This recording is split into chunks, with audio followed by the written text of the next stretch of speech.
Kamusta sa inyong lahat? Welcome back dito sa aking channel, Joseph Vlogger. Alam nyo, napanood ko ang first few minutes ngayon ng It's Your Lucky Day at talaga namang very thankful sila sa magandang reception ng mga madlang people dahil sa kanilang opening noong Saturday. At talaga namang pinag-usapan dahil nag-trending, no? Marami nagsasabi na maganda yung vibes at masaya yung kanilang samahan. At yun lang.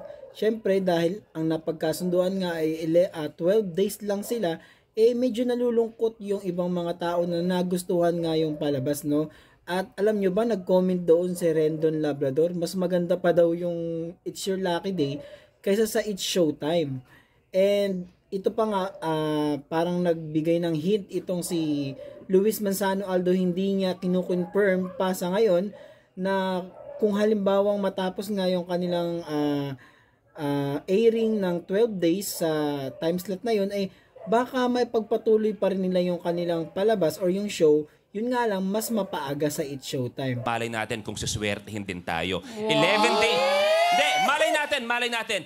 11 days tayo sa time slot na to. Ayun.